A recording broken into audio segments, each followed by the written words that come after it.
Centers for Medicare and Medicaid Services, 2019 CMS National Provider Compliance Conference. Targeted Probe and Educate, TPE. Laura Minter, Senior Director, Novitas. Rhonda Tipton, Manager, CGS. Shanda Gustafson, Manager, Noridian. Kim Hinson, Director, Palmetto. Good morning, everyone. We'd like to welcome you to the Targeted Probe and Educate presentation. Before we begin, we thought we'd introduce ourselves. My name is Laura Minter. I'm the Senior Director at Novitas Solutions, and the Program Integrity Department or Division reports directly to me. Hi, good morning. My name is Rhonda Tipton. I am with J15 CGS, and I'm the Home Health and Hospice Medical Review Manager. Good morning. My name is Shanda Gustafson. I'm the Medical Review Manager for Noridian for jurisdictions A and D. Good morning. I'm Kim Hinson. I am the Medical Review Operations Director at Palmetto GBA. Okay, so now we want you to sit back and relax and let us share with you some more of the ins and the outs of the Targeted Probe and Educate, or TP&E process. For those of you that aren't too familiar with the TP&E approach, well, you're in the right place, because today we want to talk to you about the details or the steps in the TP&E process, but most importantly, the benefits of TP&E reviews. Our goal when we embark on a TP&E journey with you is to make sure that we outline the rules, the expectations, the requirements, and the goals of the review before we even get started reviewing any claims, and then provide complete, comprehensive education at the conclusion of the review. As all of us were gathering our thoughts and ideas that we were going to use to compile the PowerPoint presentation that you're about to see, we came to the conclusion that this session really should be called Improving the Provider Experience, because we really feel that this new and improved review process enables us as contractors to help you navigate through what might seem to be uncharted or rough waters. There's been a lot of outreach conducted and educational materials published, not only by CMS, but by all of the contractors in an attempt to ensure that providers clearly understand the TP&E process. We want to make sure that before we start a review, each one of you knows what to expect and to make sure that there's no surprises during the course of our reviews. The expectations should be clear. We want to deliver the results of a review that are advantageous to both of us, but specifically to you as Medicare providers. In order to deliver those results, we have to be clear on what our objectives are. We want to outline for you what to expect, when to expect it, and how we will measure the outcomes of the review itself. TP&E is a process where two-way communication is the key to maximizing the value of these reviews. Neither one of us will benefit if we aren't clear on the process, the expectations, or how to communicate the key of what we're trying to achieve. In case it isn't obvious for all the presentations that you've seen yesterday, please note that CMS and its contractors have a commitment to continuous improvement. That's one of the reasons that we report and we track so many statistics, and we routinely trend the outcomes. When we review our performance and our results, we ask ourselves, what can we take away from the past that will help us become better and more efficient in the future? How can we effectuate a change that will have a positive impact on the Medicare program? Simply put, what can we do better? And I think that's a great question to ask ourselves, not only in our daily business as usual tasks, but also in our personal lives as well. So let me tell you a brief personal story. When my husband and I got married and decided to have kids, I was torn because I was going to be the first one on both sides of our family to have to go back to work. But we knew we could make it work, and we had to prove all of the family skeptics wrong. So I put on my Wonder Woman cape, and I went back to work after our son Brett was born. And we decided, well, really I decided, that Jeff would be the bad guy and he would take Brett to school every day or daycare, and I would be the hero and pick him up at the end of the day. But one day I had to work late. So I called my husband Jeff, because back then cell phones weren't really a thing. So I called him and I said, would you please pick Brett up on your way home? And he said, and I quote, "Sure, no problem." So when I got home, I was very anxious to see both Jeff and Brett, well, really Brett. And I came through the door, and Jeff rounded the corner, and I looked at him and I said, "Where's Brett?" And as I watched the color drain from his face, at the same time I looked down at the kitchen table, and there were 2 loaves of bread, B-R-E-A-D, on the table. So poor Jeff, he thought he had exceeded my expectations by bringing home not 1 but 2 loaves of bread, and neither one of us had picked our son Brett up from daycare. So Jeff took off like a mad race car driver to go get our son Brett from daycare. So this story reminds me of one of my favorite quotes, and it's actually from Joan Rivers, and she said, "It doesn't get better, you get better." And so we learned very quickly that two-way communication allows for a clear understanding of a goal by both parties, and it's critical to the success of any situation, and so it is with TP&E. We are getting better because of TP&E. So in order for all of us to benefit, we need a goal, and we also need a plan to get to that goal. And in order to deliver maximum results, we need to first be clear in communicating the goal and also confirming that everyone understands what we're doing, why we're doing it, and when it will occur. So simply put, everyone needs to be clear on the objectives. We all need to understand the value and the positive effect that these types of reviews have both on the provider and the Medicare program. Before we implemented TP&E strategy, contractors were reviewing a lot of claims, but we weren't necessarily providing the education that we found was needed to effectuate a change in the way some of the services were being billed and, more importantly, documented. So as a result, in conjunction with CMS, we decided to enhance the educational portion of our reviews and to provide each one of you the ability to talk with us one-on-one to learn more about the Medicare program, the policies and the procedures specific to the codes that you bill, and to learn more about the applicable national and local coverage determinations, which affect not only how you bill, but also how you document your services to Medicare. So one of our objectives, specifically during a TP&E review, is to make sure that you receive a good customer experience with us. And that's why we approach our role as an educator, not an auditor. We want to engage you through the entire course of the review. We want to set you up for success by ensuring that our TP&E reviews are pleasant experiences, not punitive, and that hopefully that allows you to maximize your billings and reimbursements to the Medicare program. To simplify it, our goal is twofold. First, we want to reduce the errors to the Medicare program by providing education on those elements that will help you maximize your billings. And as you've heard yesterday, there's some work to be done with a 2018 projected improper payment rate of $31.6 billion. But also along with that, we have to ensure that all the services that are billed to the Medicare program are both reasonable and necessary and documented in accordance with all applicable policies and procedures. We need to accomplish these goals while allowing you to provide the best care possible for your Medicare patients.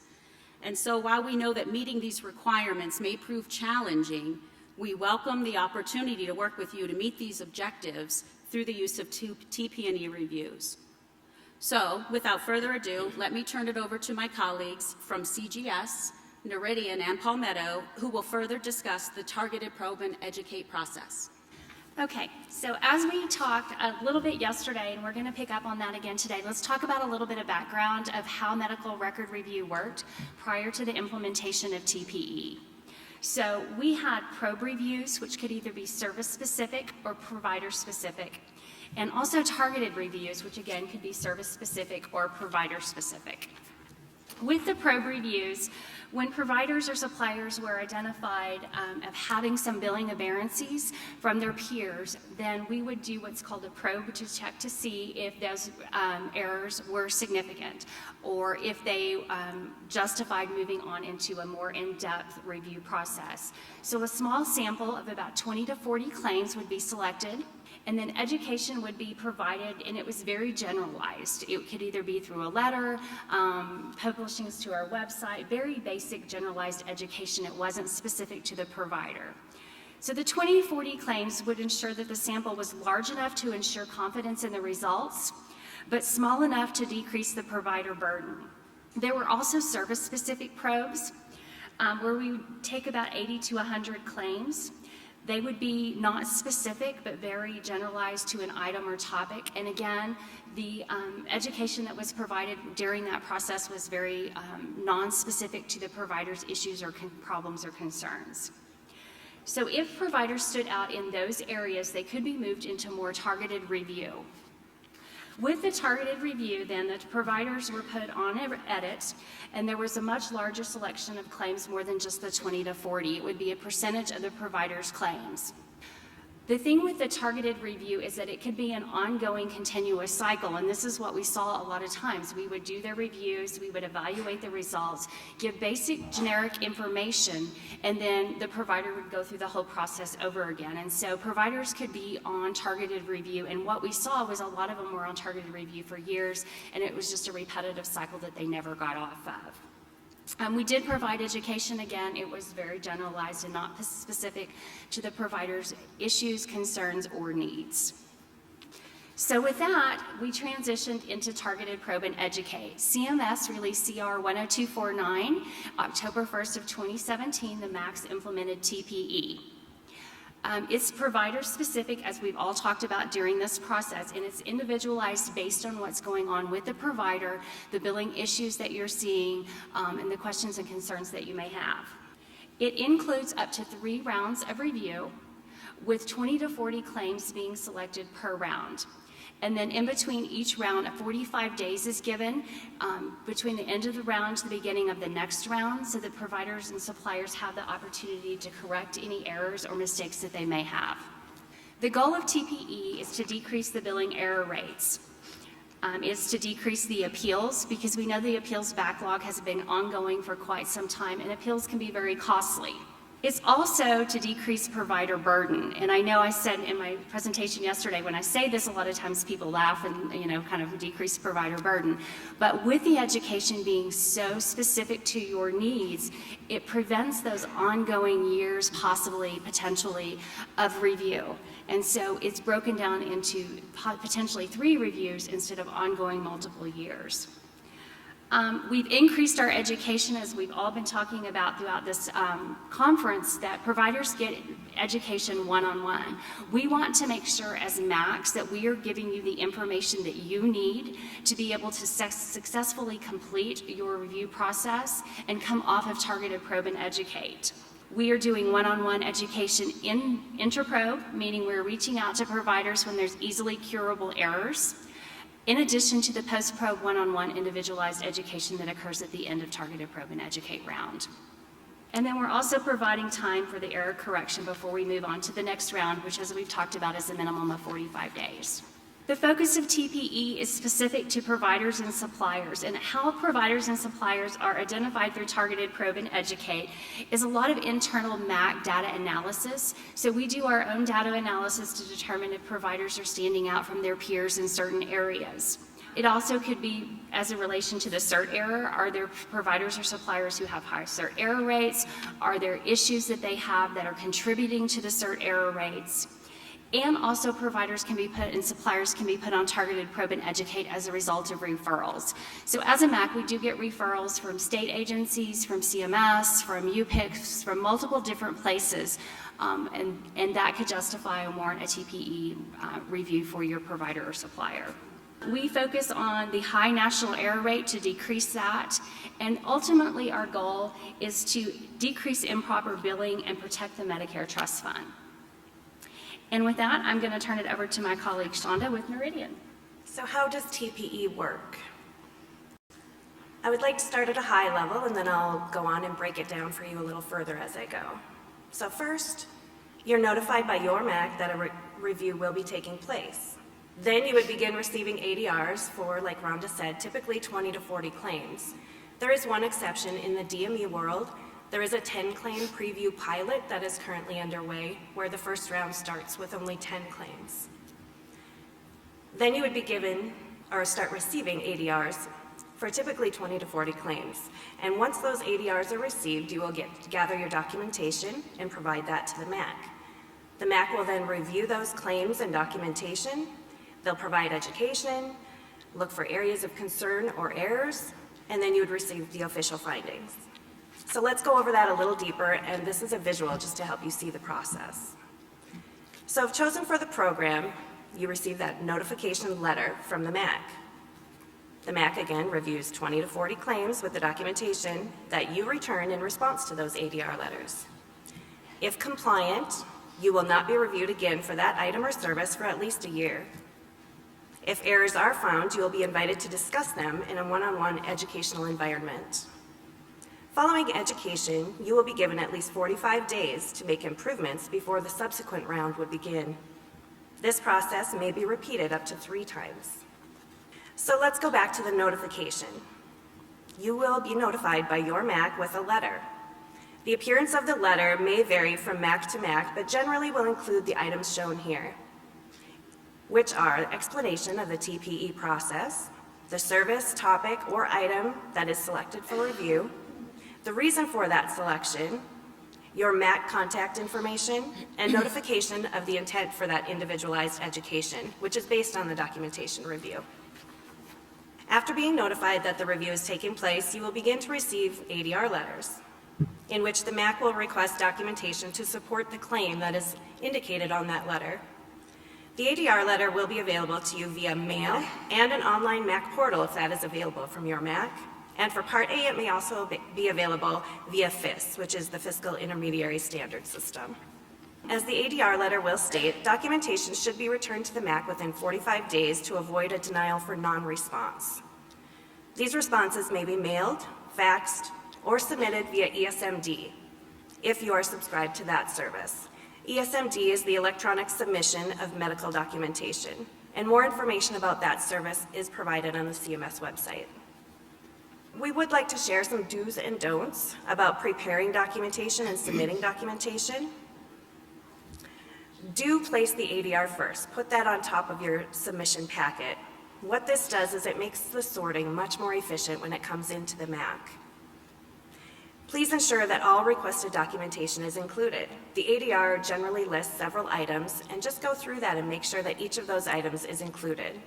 Include legible signatures or attestations and signature logs. So go through the documentation before submitting, check for signatures. If they're missing or illegible, please go back to the provider and ask for an attestation or a signature log that may indicate who that provider is so that we can see that. Do not include documentation that does not pertain to the ADR. The ADR will have the claim on there, it will have all of the information, and just include that information. Do not use staples, paper clips, and do not mix single-sided and double-sided documents. Following these guides will allow for timely review and processing by your MAC, which subsequently results in quicker decisions for you. Once the documentation is received by the MAC, we sort them, file them, process, review the information, and do all that within 30 days. Documentation is reviewed on a post-pay basis in 60 days. During the review, you may get a phone call from the MAC asking for additional information. These occur when the reviewer has determined there is an error that could be easily cured by a phone call.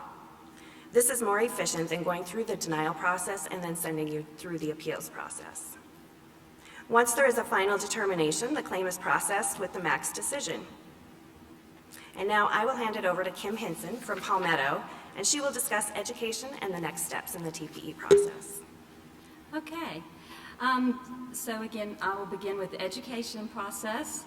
So the interaction between the clinician and the provider is a key component of the TPE process. So in addition to the calls for missing documentation that was just discussed, at the completion of the 20 to 40 claim sample, one-to-one education will be offered by your MAC.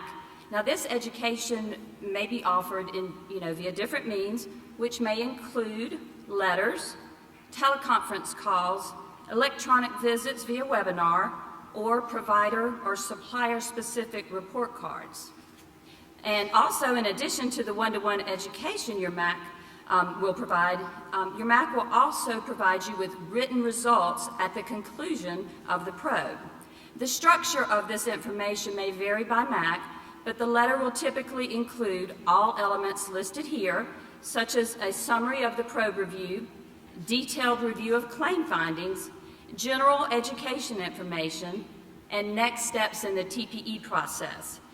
It will also include your MAC contact specific information.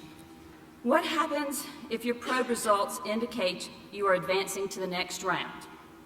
Well, the good news is, as stated earlier, before moving to the next round, the MAC will allow at least 45 days for you to implement any corrective actions that need to be done. So you do have time to review the results, identify any contributing factors, and implement any actions that are required that can correct those errors that were identified. Do encourage you to work with your MAC during that time frame. So again, you will have 45 days, or at least 45 days, and up to 56 or even longer sometimes. So again, I encourage you to take that time and the opportunity to work on any errors that were identified.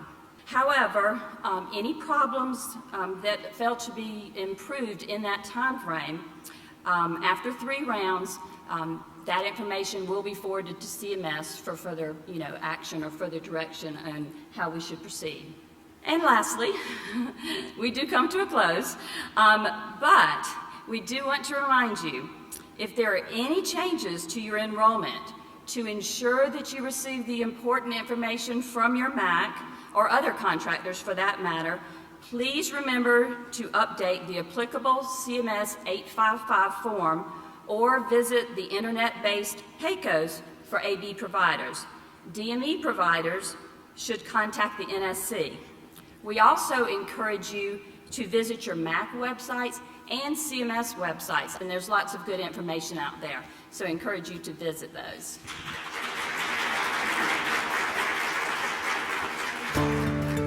Centers for Medicare and Medicaid Services.